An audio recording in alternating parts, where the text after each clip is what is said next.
Why would she send us a turd? Who knows? Who knows? These are obviously jealous people. Jealous of our careers, of all of our press. Why else would they sign that the filthiest people alive? Everyone knows that title has become my trademark. Why, to use it in this way is only to insinuate that they are filthier than I. How could anyone seriously believe that? How could anyone be filthier than Divine? I'm afraid our little vacation must come to an end. This must be nipped in the bud. It's already out of hand. Now we must out-filth the asshole or assholes that sent this. And then they must die!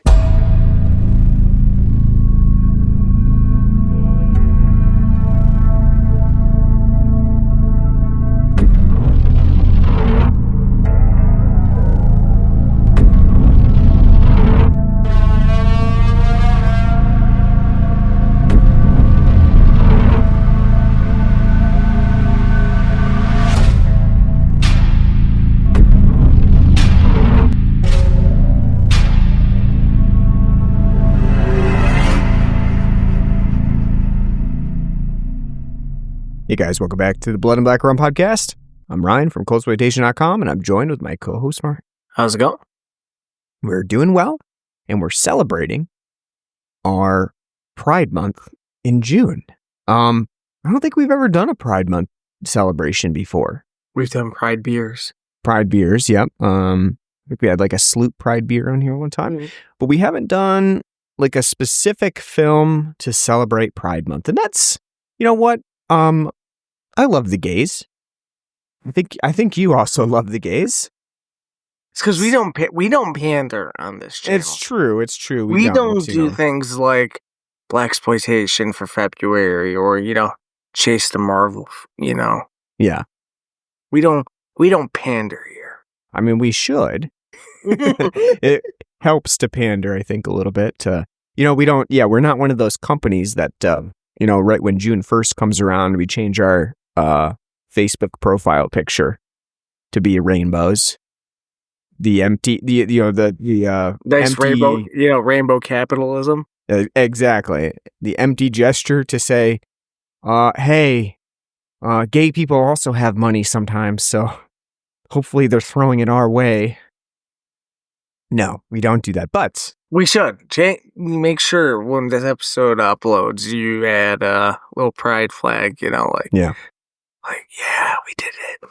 But, it just felt like time to do something for the LGBTQIA community. And of course, again, I am the straightest white dude, so don't definitely, not gay from my perspective, but very much open to supporting that community. And, to use a colloquialism, had some gay friends. So just like everybody else likes to say. So yeah, it's,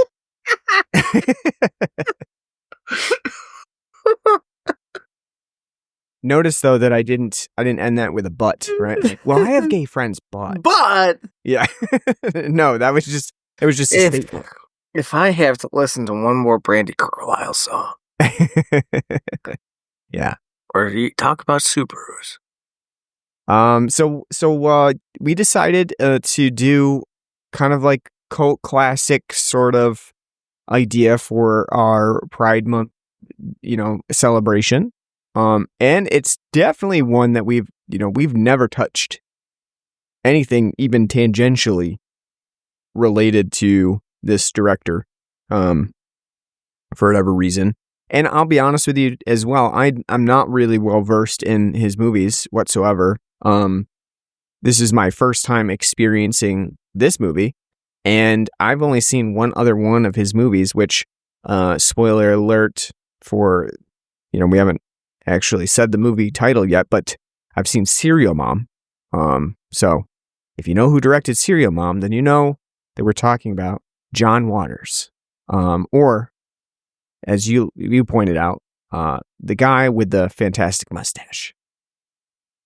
And you know what, too, before we get into talking about the movie, now that we've mentioned the mustache, one thing that I really like about John Waters, the mustache, is, he could have gone, probably could have gone full 70s porn stash, really much thicker version of a stash.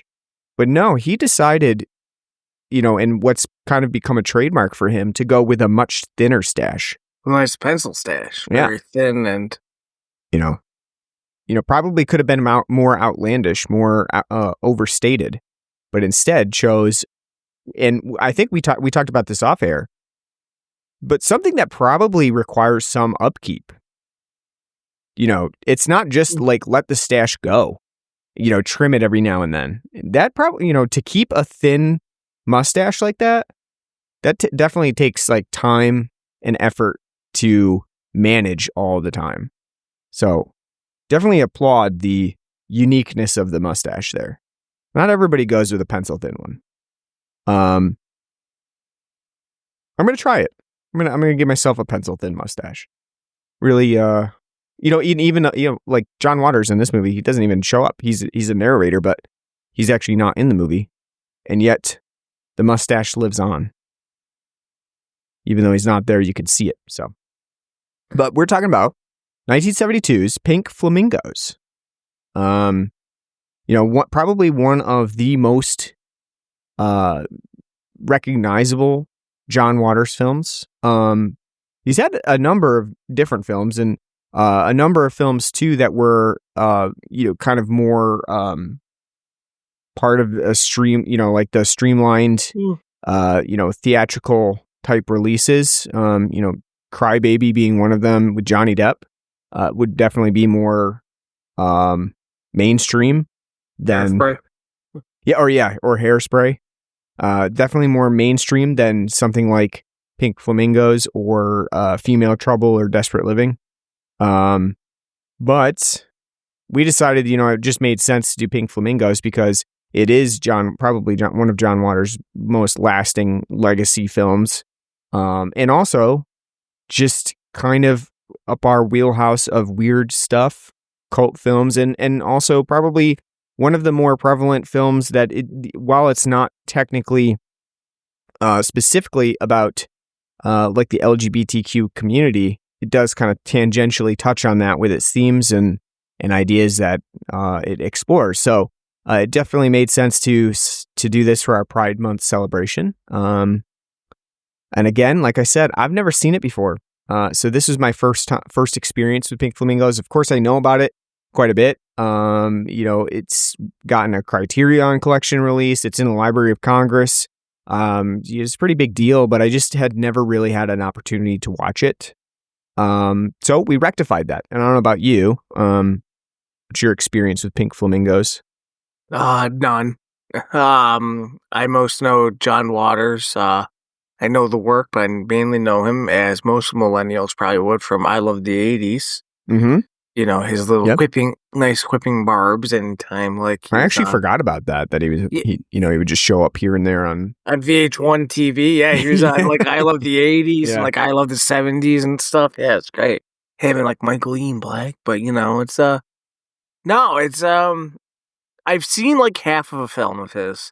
I can't remember if it's Polyester or Female Trouble. I asked my sister, because I was watching with my older sister like 15 years ago, and she couldn't quite remember. She thought at first it was Pink Flamingos, but I was like, hey, there's like something about like taking a hayride for an abortion, and she's like, it's always stuck with me, and she's like, oh, maybe it was Polyester, maybe it was I don't know. So it was one of the two, but it's just, but I am familiar, obviously Hairspray. I haven't seen it, but I know, that like in the mid 2000s, like on Broadway, that was like a big thing on TV. Not that we would air it, but like go see Hairspray, on Broadway. So he's nothing in my oeuvre, but I am greatly aware of his, filmography, and just have never really sat down, kind of gone through it, because it's like, how often are you going to sit down and watch one of these films? Yeah, exactly. So like I was saying, I just never really had the opportunity to necessarily sit down and watch Pink Flamingos. It's not like it was on TCM, like Ben Mankiewicz coming out like, hi, I'm here to talk about John Waters' Pink Flamingos today. Yeah. And today you're going to be seeing somebody take a shit. Well, like, and exactly too, like you were saying, like, even though it is interesting that even though it hasn't really but it's not like you meet a lot of people who are like, yeah, I love Pink Flamingos or I've seen Pink Flamingos.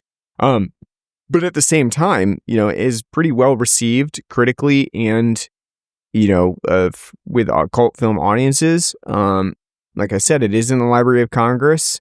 You can go watch this on Internet Archive because it is on there, on the website because of it being in the Library of Congress. Criterion Collection has released this and a few other John Waters films. So despite the fact that it was pretty transgressive and probably still is a bit transgressive for most viewers, it's gotten around and, it's been appreciated by different sects of people, even though, even despite some of its, graphicness and what the characters call filthiness in the film. So it's pretty interesting to see that it still holds up as, this cult film that people really like to gravitate towards, especially the gay community, I believe, because of the way that it depicts, various elements of the gay community, obviously gay actors, Divine specifically as a sort of a figure within the community. So I think it's pretty interesting to see that it still has a lot of hold today for certain populations. All right, so before we get further into the film, let's take a break and let's talk about the beer that we have on the show today. We've got a little special beer for today. One that's, is on the cheaper side. It's on it's trying to keep up with the themes of Pink Flamingos on the cheaper, trashier, filthier side of things. And I'm talking about Busch Light Lime, which is new for this year. They've done a few other flavored beers, including the Busch Light Peach, which we've had on the show, I think maybe last year, I want to say. Like 2 years ago now. 2 years ago now? Wow, it's been a while. Yeah. Because I think that was a summer No, maybe. It was a winter beer. It was a winter one? Mm-hmm. So we had that one on the show, and there's, also one of the big ones, the ones that, flying off the shelves, quite literally, is Busch Apple. The apple ale people really love. I don't know if we've had that one specifically on the show. But talked about it. Yeah, we've talked about it. And I like it. I think it's a pretty good beer. Maybe not a summer one for me, but I like it. But Busch Light Lime was kind of interesting for a number of reasons. One being that I was just interested to see what they did, how a lime flavoring tastes with the Busch Light beer. And then not only that, but I'm also a sucker for any lime style beer that comes out, especially macro beers like this, because one of my nostalgic favorites is Bud Light Lime. Just have good memories of it, especially younger, grabbing Bud Light Lime and, just having a nice time with it. Tasty, but, easy drinking. And, also anytime any one of these breweries comes out with that, like Labatt came out with a lime flavor one as well, which is fairly good. Not as good as Bud Light in my opinion.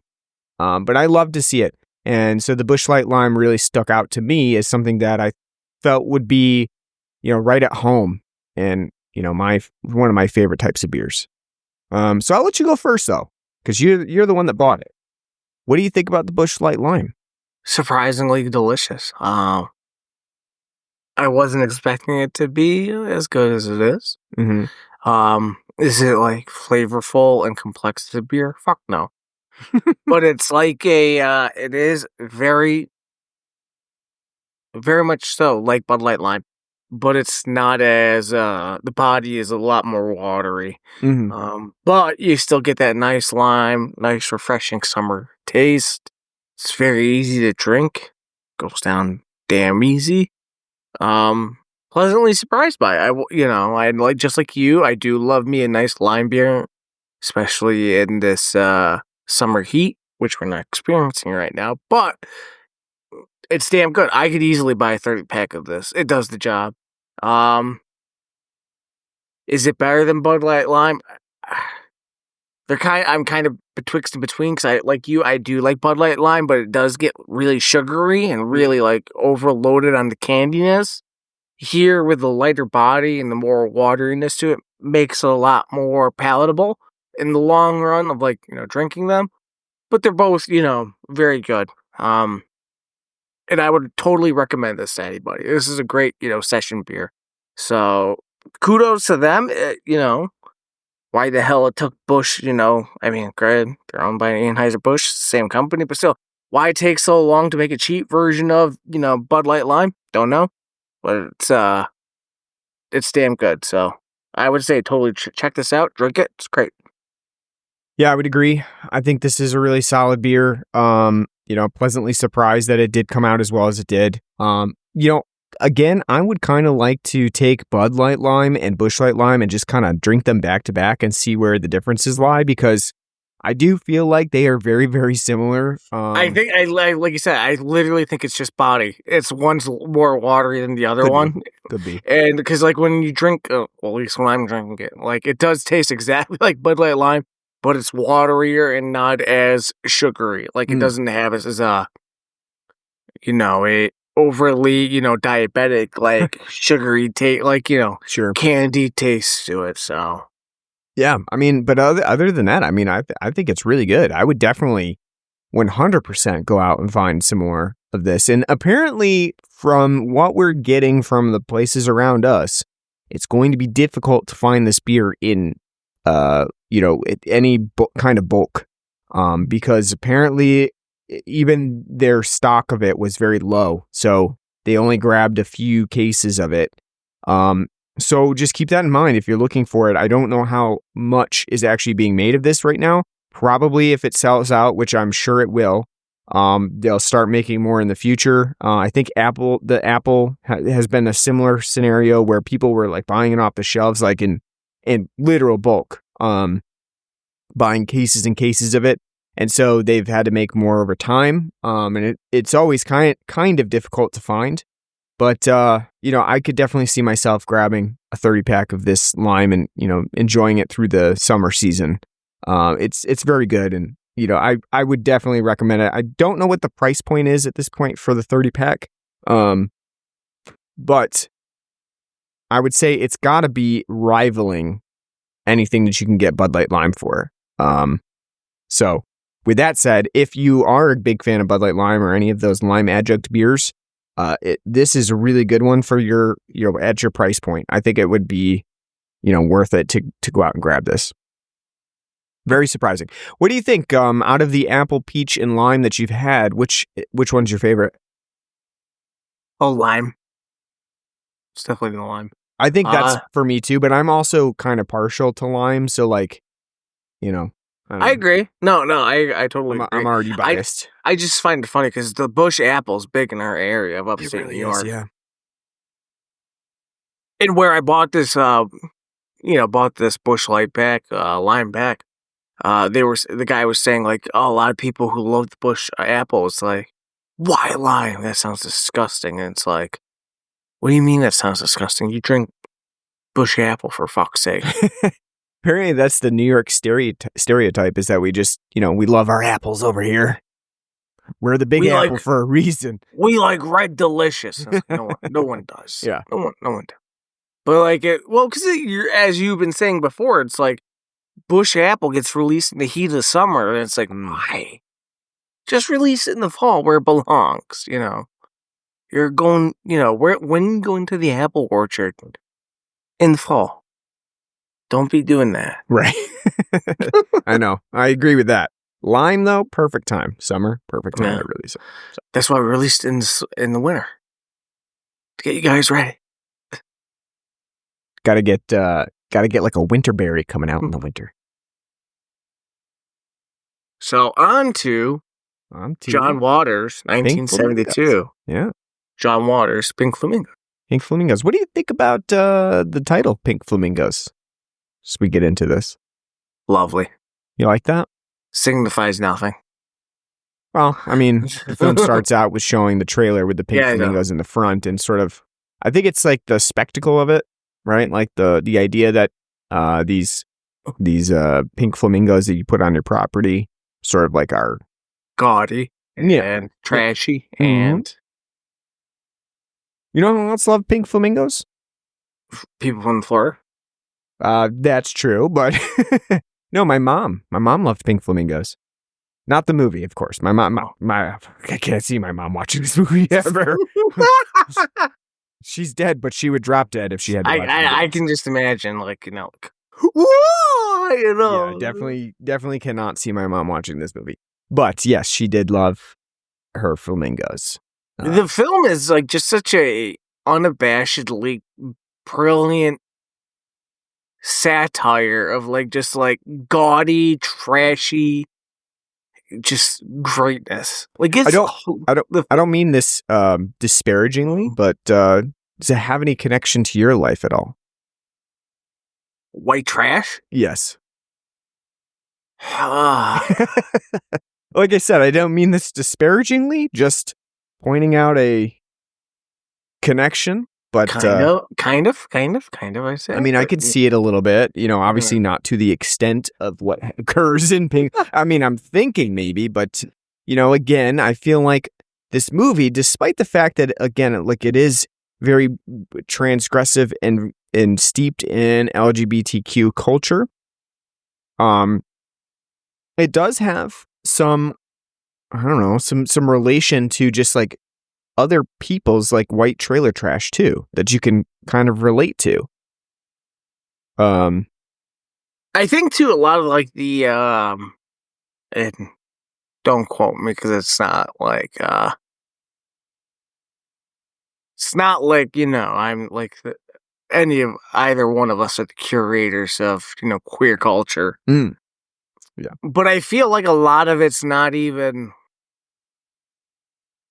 It's more like it's the satire of it. Because again, like, what's the premise of the film? Oh well, we Divine's the filthiest of them all, but this married couple feels like they're more filthy, and they give away babies that are from pregnant women that they lock up in their crawl space to lesbians. Like, doesn't that feel like the alt like Pizzagate nonsense? Like, just like like what do the queer people do? They take the babies and they give them to the gays and turn the babies gay locked in the crawl space. It's like I mean, I actually wish that they had spent a little bit more time on that idea, because the babies thing kind of really only crops up at the beginning of the movie, and I thought that was actually quite interesting. The fact that this couple, which are basically Team Rocket, but with the epitome of like oversexed Team Rocket, because they literally have the dyed hair, the two halves of it, one blue and one super like red. But they don't just have the dyed hair; their pubes. Yes, yes, the pubes are also matching. Like it's always the question: does the curtains match the drapes or whatever? Those poor folks are sitting there with like probably, and John Waters is sitting there with a spray can of like neon blue and red. Like, gotta have the pubes match. That's right. Yeah. Like, what did we sign up for here? No. Read your contract. In the contract, it says we have full authority to dye your pubes. But yeah, like I wish they kind of had focused on that idea of their baby making House of Horrors more, because I like early on, right? Like they are interviewing this lesbian couple, and they basically say like, oh yeah, we're a baby farm where we have this one dude who just impregnates all these women that we get off the street, and then we give those babies to a willing and lovely lesbian couple. And the people that they show coming in are obviously very well-to-do and have a lot of money, so they can pay for the baby. And I kind of like that idea, that structure of the filthiness of it, and then related to this sort of like, because they show this kind of in the background a lot of times behind the trailers, like, they're living in an area where there's a lot of like brownstone houses and sort of like more well-to-do, wealthy people as well, that are sort of funding this filthiness and this baby making farm, where, again, even the characters kind of comment on that. Like Connie says, I think something to the effect of like, we wouldn't be doing this if you weren't paying for it, basically, right? Because like that's the whole impetus behind their idea, is that we're only really like in this business because people will actually pay for it to fund us. So like, of course they would find other avenues if people weren't buying babies. So I like that idea quite a bit. The film doesn't really come back to it that much, but I think that that's kind of an interesting part of Pink Flamingos that maybe is sort of lost in the other parts of the transgression, is the fact that like, these people are kind of filthy because other people are willing to pay for it, basically. So I thought that was interesting. But yeah, that's not even really the crux of the whole idea. The whole idea of Pink Flamingos is like Divine, or she's kind of hiding out under the name Babs because she doesn't really want people to know where she lives. And she's been hailed the filthiest person. And that's sort of like in this film, being filthy is like the ultimate goal here. Like you want to be as filthy as possible. And the Marbles, Raymond and Connie, they take offense to the fact that Divine is the filthiest. And so it's a battle of the filth to see who can be filthier. And so the Marbles set out to basically, bring Divine down, so that they can prove that they're filthier. And just to say, we haven't seen multiple Maniacs or Mondo Trasho, so we don't really know how this, because Divine's in both of them, so we don't even know how it ties all into. Sure. If it's like a, plot thread or not, like, No, I don't. And actually, though, the one thing that I do find pretty interesting about this movie compared to something like Mondo Trasho, which, if you've ever seen an actual Mondo movie, is basically really, really, so it's like a documentary that is focused on the counterculture, or sometimes even sort of exploiting the counterculture by showing you like, oh, look at how the other half lives, sort of that idea of it was always somewhat exploitative, very schlocky, sometimes half truthful, so a lot of the Mondo movies that came out in the late 60s, early 70s were often sort of tried to depict the most depraved stuff that they could find in various cultures as well. And so that's one thing that Pink Flamingos really reminds me of, is it's like, even though it is, obviously scripted, and a lot of it is, basically either scripted and shot or improvised on set, it's all fake. But it does remind me a lot of a Mondo film. In that it's sort of trying to capture that sort of documentary of depraved stuff that the filthiest stuff that they can find to put on film. And even like the John Waters' direction and the very like almost like one take shots that you're getting, like a lot of the stuff that you see in Pink Flamingos looks like it was one and done, right? They were just like, here, say these lines. And like, even if they made a mistake, like there's that one scene where the Eggman is talking with Mama, and it's pretty clear that he at one point he makes a mistake in his dialogue, and they just go with it. It's kind of like the Blood and Black Rum podcast. There's no editing involved. You just let it run and just take See it where as it is. goes. Yeah, exactly. So I feel like again, that all of that sort of like guerrilla filmmaking from John Waters here. You could see it as sort of like low budget, sort of like a home video-esque, but at the same time, it's sort of, it adds to the experience, this very like gritty and grimy experience of kind of feeling like it's real, even though it's not.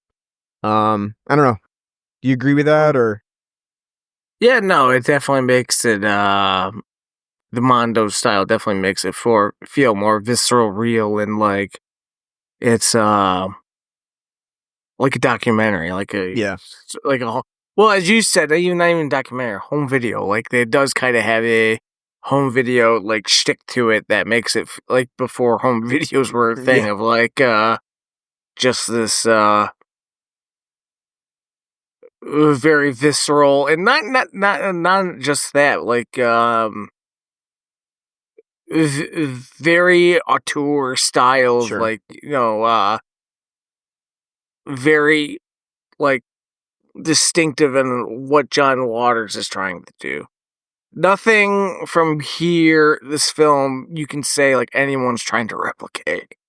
Like what John Waters is doing is intentional. The way it's shot's intentional. The way the dialogue and everything's set up is intentional. But also at the same time too, very comedic and very tongue in cheek and making a joke of it all. Yeah. Yeah, I mean, and I think that's, so speaking of like the joke, do you think Pink Flamingos is funny? Like, did you find it, I thought it was fucking hilarious. Yeah. I thought this movie was fucking hilarious. I love like all the little stupid jokes. Like the one guy dresses up in like drag and they're like, how dare you dress up like that? You little queen. Yes, we're gonna lock you away in the closet where you belong, you little queen. And, like, hilarious. And, like, the whole, like, kangaroo court thing, hilarious. Mhm. The, shit in a box. Just, oh no, it's a turd.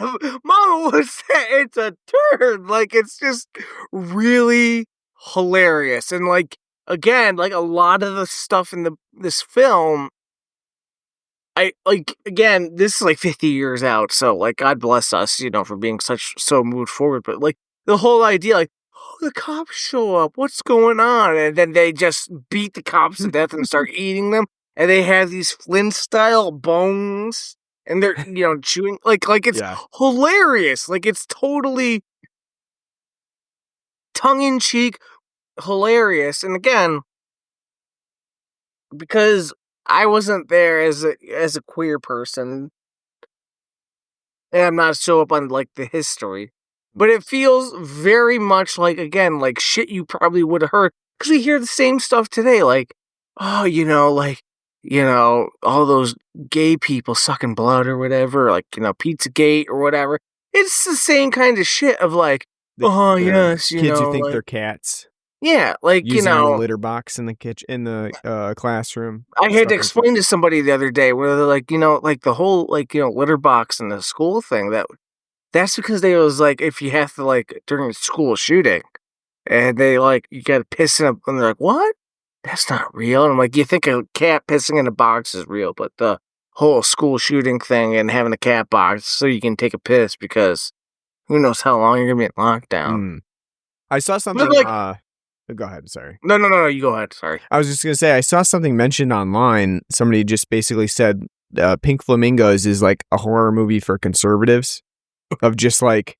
Because it's just literally all their wildest dreams. And that's why I think, that's why it's hilarious. It's just a fever dream. We're like, what are we doing? We sell babies to lesbians and we lock them up, and like, it's just literally this like ridiculous, nonsensical, like, how could anybody take anything serious? And the fact, and again, I understand that everyone in this film is not like really an actor, and they're not trained, but their dry delivery and their very plain forward directiveness makes it that much, like, this film that much more fun and engaging and hilarious. Like, it's fucking hilarious. Like, I was dying laughing half the time. Yeah, I mean, I don't know that I found it as funny, but I mean, I definitely found it just enjoyable to watch how it escalates throughout the film.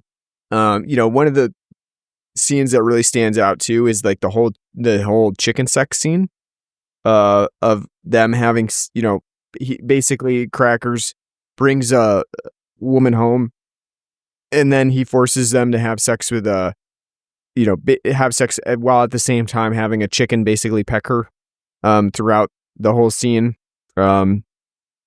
It's wild. Do feel bad for the chicken a little bit, but at first I thought that was like is it a fake chicken? And I was like, no, it's not. And It's the same thing too. The poor babies, when they bring them up, I'm like, oh, it's just a baby doll, and then it starts moving. Like, oh my god, no, it's a real baby. Yeah. So I mean, I guess again too, like Pink Flamingos. Again, it is one of those movies that is, it's one of those movies that we would do for difficult films in a way, because a lot of the ideas in it, while it is a black comedy, and while it is meant to be outlandish in the way that it explores it, I mean, it still has a lot of difficult elements to it, things that would be off-putting for a lot of like common viewers, especially, like there's a lot of frontal nudity.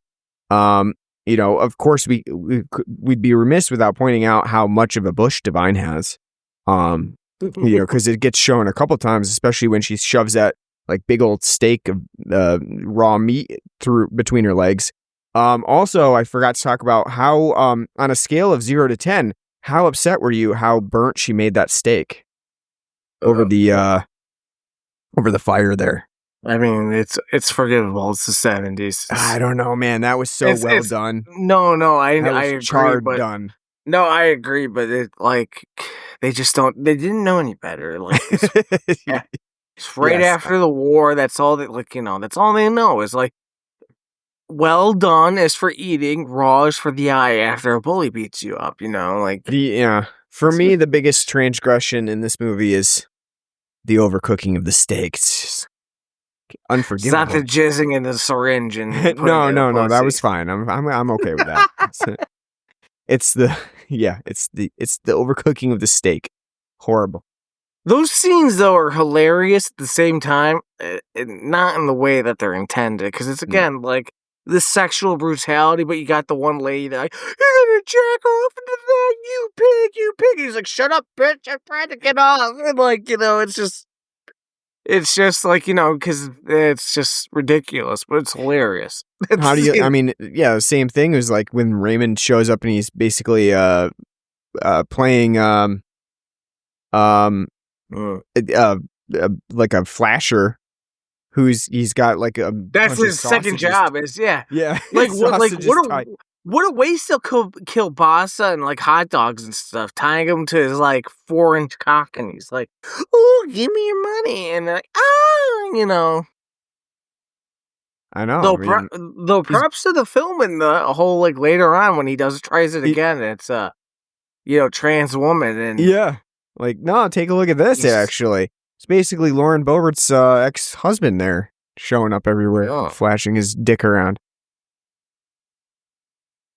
But which, by the way, Raymond's like great in this film. What a dastardly delight in this film. He's literally like Harry in like Home Alone, like a gay Team Rocket Harry version of like devilishly mustached, this blue, ridiculous hair, and just like what an asshole. He kind of reminds me of the Boris from Rocky and Bullwinkle. I don't know why, but I just get like sometimes like the vibe that I get from him is that sort of like dastardly like Boris character. I gotta say, the worst thing about this film, the most transgressive thing about this film, the foot fetish. There's a lot of things things I can let go, but them sitting there rolling around with sucking toes, like I'm about to come. I did love that too. I love that. Like when you're doing that, when you're 69ing feet. It's a question for anyone listening out there, especially if that's your thing, and I'm not judging if that's your thing, of course. But I'm just wondering, like, how do you know? Because she's basically saying, like, I know you're almost ready, you're almost done, they're almost there.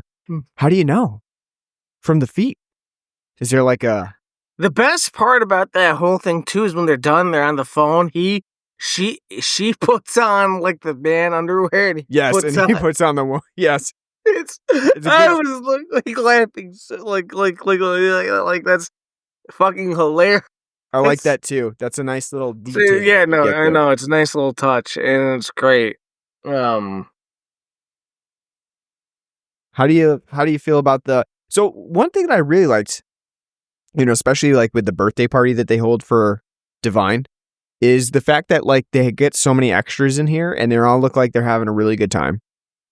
which I think is probably, again, you're watching a movie that's kind of like grimy and, has a lot of these elements to it that are like kind of disgusting. And at the same time, you see all these extras having a like grand old time in the background. Seems like it was a lot of fun to shoot this movie.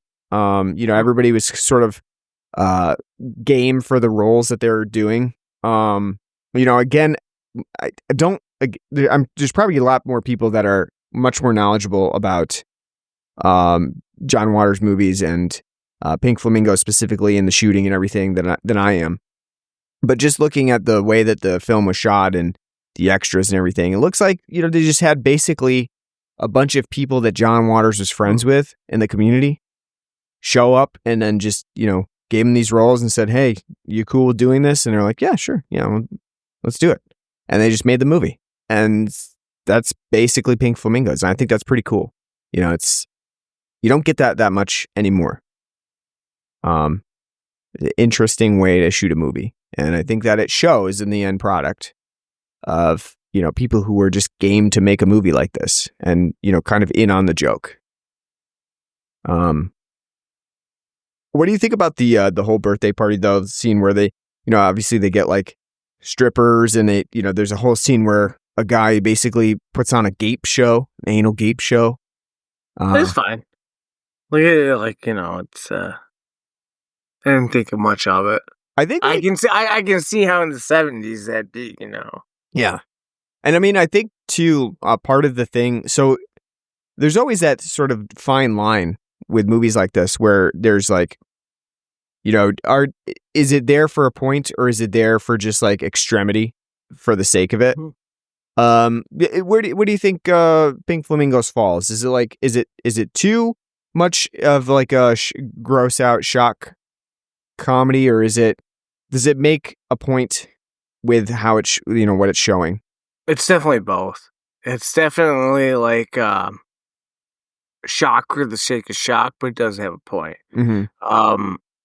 Like I said before, like the whole kind of like plot and like a lot of the story beats are very just like they're there for the shock, but they're there too for the, to be visceral and to make a point. Mm-hmm. Like again, like the whole plot of this film of it being like, well, we want to be the filthiest. We're the filthiest couple ever. Not this bitch Divine, this drag queen Divine. We're gonna upstage her, and all the stereotypes ensue. It's both. The film. It is trying to be shocking, grotesque, and appalling, but at the same time, it's not overdone. Mm-hmm.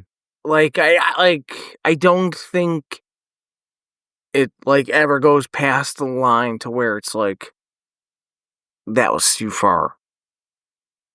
Yeah. I think it's a good mix.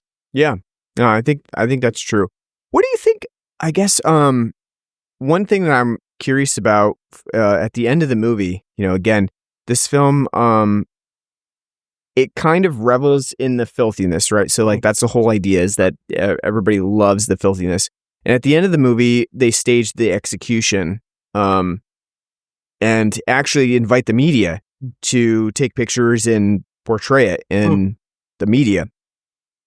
What do you think Pink Flamingos is saying about that, or what did you get from that for the actual like involving of the media in this, obviously illegal execution? It's just reveling in the sensationalism. Yeah. And it totally is a precursor to like modern day media, always chasing the sensational. And again, this film totally revels in it because again, when like they're like, "Oh, what's your politics?" and like, "What do you believe in God?" And she's like, "I am God." Mm-hmm. Like like it's totally anti-authority, anti-establishment. Which again, you would kind of have to assume at the time, especially if you're queer, you probably would have to be like have that kind of like punk rock edge, because again, it's not like out and about, it's openly accepted. So I really love that whole idea of inviting the media and sort of inviting that critique of like, yeah, you think this is disgusting, and then, but yet you're going to go buy papers and magazines to see how disgusting these people and what kinds of, horrible things they get up to. So I really like that idea. I think you're right. It's kind of a precursor to something like, TikTok and all of our social media moguls that we have that are like, kind of, again, a lot of that idea is what can you do that can be more outlandish than the person before so you can go viral? And I think that, the film really, even like you said, over 50 years ago is a sort of precursor to, that whole idea of doing the most ridiculous things on camera to shock people and to get them views, really. I like that a lot. I think I feel like for me, the execution went a little long at the end, but I really like the idea and it ending on that note of like, look, you may not like what they do, but you're definitely tuning in for it, with the media. So I think it, again, it really, even now, is pretty prescient for what it was showcasing and, how it was, what kinds of themes it was studying back then. So I think, for John Waters to manage that, I think is really, unique for Pink Flamingos and still holds up today to make, a statement about that. It's really cool. Let's see. What else did we talk about? Anything else you wanted to bring up? Eyebrows. You mean, what eyebrows? Which ones? Divine's eyebrows or all everybody's eyebrows? Thank God as a society we moved on from the thin lady eyebrows. Yeah. It's just dreadful. They all, not just Divine, they all look dreadful. Yeah. These pencil thin, like... Or like painting them on. Yeah, like, ugh. God. Even, what's her nuts? The villain. She's Connie. got with her red hair. She's got like red painted on eyebrows. Yeah. It's just, thank God we moved past that as a society. That's true. Bad. It's just awful. It's all I could think of, like, watching it is like, oh, God. Who thought in, like, the 70s and 60s, like, this is hot if you're a woman, you don't have eyebrows. You're all just Whoopi Goldberg. One other thought. How do you feel about this film coming out, pretty soon after the Sharon Tate murders? The Manson murders. Fine. I mean, it wasn't the Tate murders in 1969? Yep. And then this released in 1972. The idea, I think, here that and why I bring that up is because there's that one scene where Divine walks past a wall and it says free Tex Watson, I think is his name. Involved in the Manson murders. He was one of the main guys who was involved in the Sharon Tate murder. And it definitely seems like a kind of response to that idea of like Hollywood, the idea of the Manson murders being like involved with it. Again, because this film, like you said, is sort of like The Hills Have Eyes for gay people, right? And so it kind of is a statement on the lifestyles of the time, which I think, I think there's definitely not, it's not a coincidence that they involved Tex Watson's name in the filming of this. Like that was clearly shot on purpose to have that graffiti in there. So I thought it was just interesting, an interesting connection, especially considering this, again, this film released only a couple years after the Manson murders and the Manson, involvement with the trials. So very, very interesting connection for me thematically. All right, let's give Pink Flamingos a rating. So on a scale of 0 to 10, beautiful, large, brown and white eggs, what would you give Pink Flamingos? I'd give it I Want 'Em All. You want them all? I give it a 7 out of 10. I like it. I actually like the film a lot. I think it's I thought it was hilarious. I think it's a pretty good black comedy. A lot of the jokes and a lot of the setups, and they're just very poignant and hilarious, and I think they still work today. Though it is, Mondo shot on a low budget and very on the nose and simple, I think still works really well today. And I though probably wouldn't go out of my way to watch it that often. I would probably watch it more than not, because again, I think the film's hilarious. I think Divine's great. She does a terrific job, portraying Babs.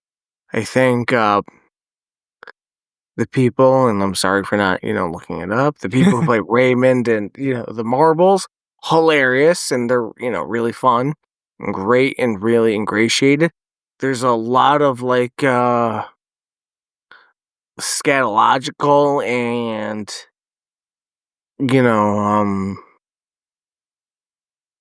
degrading style humor, but it's not that bad.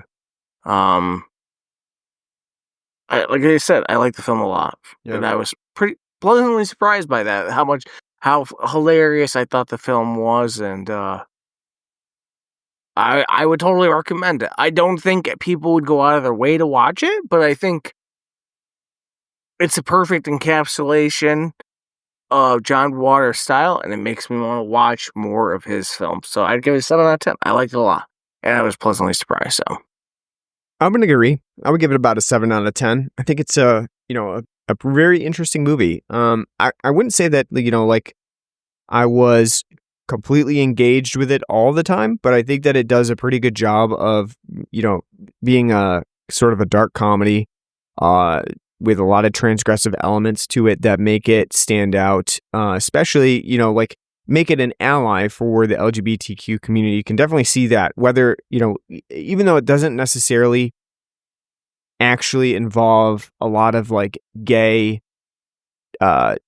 ideas. I would say that one of the things that really stands out about this movie is that it feels like it is an ally to gay people without it being explicit that it has to be about gay people, right? Because that's one of the biggest complaints about a lot of films now these days, is that it's great to include gay characters, but almost all the time they have to be extremely announced that they are gay. It's not just in the background, this character happens to be gay.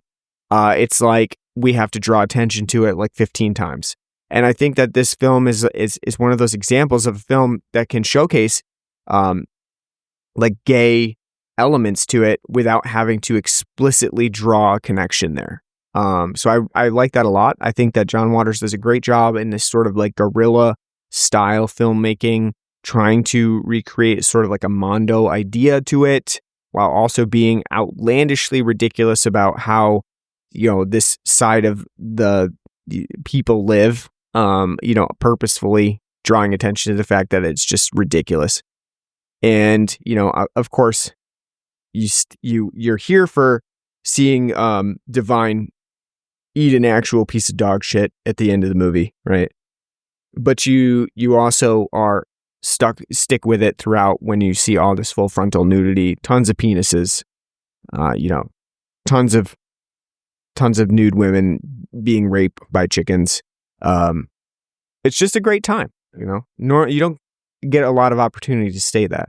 So, it's great to see a bunch of penises on screen, but with Pink Which is great, because I do agree. Normalize penises. That's right. Boobs are fine, but then they get dick. Whoa! NC-17. Just normalize penis. It's just a cock. NC-17 on there. Yeah. It's just a dick. And dick sucking as well. That is, super rare to actually see that occur on screen. And you get that from Pink Flamingos as well. Nice filleting. Yeah. So yeah, I enjoyed it. I don't know how often I will actually watch Pink Flamingos, but I did enjoy it. I think it is an interesting movie, and I do think you need to watch it at least one time to really understand this, what people are talking about when they say, Pink Flamingos is wild, right? Like you just need to experience it at least once. So I'm going to give it a 7 out of 10. All right. Hopefully we're prideful enough. I think I was. So hope you enjoyed our episode on Pride for Pride Month. Big John Waters proud. Pink Flamingos. Yeah. And also big Daddy proud. Yeah. I mean, and also, shoot us a load of gay films, and we can tackle those for next Pride Month and stuff. Put those into our list. Because again, like you said, we're not experts on gay queer cinema, so it's always nice to be subjected to something that we haven't seen before. So yeah, what do we got? What do we got next? We're trying to get a list together of movies, because it's when we work week to week, it's really difficult to. Sometimes we get stuck. We're like, what are we doing? What are we gonna do? So, any ideas for next time? I think you had a few, right? But well, I don't think we're doing difficult films month, because next month is yeah, we're kind of moving into. I don't know. We kind of missed the boat on that, but yeah, we do that in August, right? Yeah, we do Red Hot Actions this month. But I mean, do you want to do? 2 months back to back, yeah, and then it will be 4 months back to back. That is true. Yeah. So moving into Halloween and stuff. I think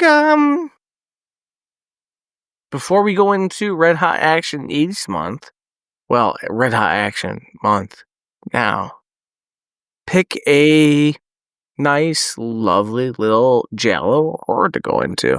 Okay. Yeah. So the ball is in your court, because you're the keeper of that. So okay. Well, it won't be a Dario Argento one this time, because we'll be doing, by the way, the Phoenician Scheme, because that was supposed to be the original episode for this. Once the Blu-ray comes out and I buy it, so we'll go back to that. Once you buy it. Yeah, we just didn't get to the theater. It's not around us, unfortunately. So I do want to stop in our local theater. Like, why don't you have Wes Anderson films? It seems like a conscious effort to not have them. Well, it's like one person goes, it's like, cool, that's all the films here. Like, it just seems like they do it on purpose. Like, don't get the. I even asked my older sister if her and her fiance were going, and they said it wasn't around them in New Hampshire. So, I mean, when they say Phoenician Scheme available everywhere, they're lying. They're lying. Fox Searchlight's lying to you. But yeah, I think diving back into the giallos before we head into, some nice red hot action in Halloween, which we haven't decided the theme on yet. I think very nice, because again, we kind of promised, being more true to that, seeing as we haven't been.